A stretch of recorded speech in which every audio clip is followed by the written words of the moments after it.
Happy Easter. Happy Easter മോളെ. വന്നാട്ടെ ഇരുന്നാട്ടെ. സുകുമാരന്റെ ഡയലോഗാ പണ്ടത് അല്ലേ? ഒരു ചെറിയ കൂടെ ഉണ്ടാവും അല്ലേ? ഇതാരാണ് എന്ന് ഞാൻ പരിചയപ്പെടുത്താം. സ്വയം ഒന്ന് പരിചയപ്പെടുത്തുകയാണ്. പേര്? എന്റെ പേര് ടോജോ എന്നാണ്. ടോജോ. പേര്? ഹെലൻ.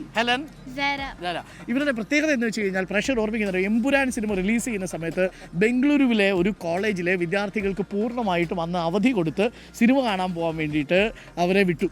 അത് വലിയ വാർത്തയായിട്ട് മാറി. ആ കോളേജിന്റെ പേരെന്താ? ഗുഡ് ഷെപ്പേർഡ് എന്നാണ് കോളേജിന്റെ പേര്. ആ ഗുഡ് ഷെപ്പേർഡ് എന്ന കോളേജിന്റെ ആരാ താങ്കൾ? മാനേജിംഗ് ഡയറക്ടറാണ്. അതാണ് ഇദ്ദേഹത്തിന്റെ സ്വന്തം കോളേജാണ്.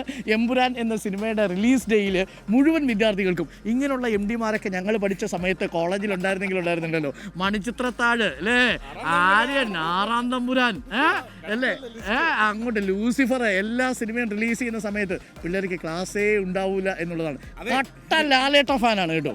ടോജോ മാത്രമല്ല കൊടുത്തത്, 2 തിയേറ്റർ നിറച്ച് ഫുൾ ടിക്കറ്റ് എടുത്തു കൊടുത്തു. നോക്കൊന്ന് ആലോചിച്ച് നോക്കിയേ, ഇങ്ങനെയുള്ള മാനേജർമാരെ കിട്ടാൻ നിങ്ങൾ. ഞാൻ ആ കോളേജിന് വേണ്ടി ക്യാമ്പയിൻ ചെയ്യില്ല, കോളേജ് പഠിപ്പിക്കത്തുണ്ടോ ഇല്ലയോ എന്ന് നിങ്ങൾ തീരുമാനിച്ചാൽ മതി. പക്ഷേ അവിടുത്തെ പ്രധാനപ്പെട്ട കാര്യം ആ മാനേജറുടെ മനസ്സെന്ന് നോക്കിയേ. മോഹൻലാൽ ഫാനായ ഒരു MD-യെ കിട്ടിയ, ഒരു മാനേജിംഗ് ഡയറക്ടറെ കിട്ടിയപ്പോൾ അവിടുത്തെ വിദ്യാർത്ഥികൾക്ക് 2 തിയേറ്റർ നിറയെ ടിക്കറ്റ് എടുത്തു. ഒരർത്ഥത്തിൽ പറഞ്ഞാൽ ഞാൻ അപ്രീഷിയേറ്റ് ചെയ്യുന്ന ഒരാളാണ്.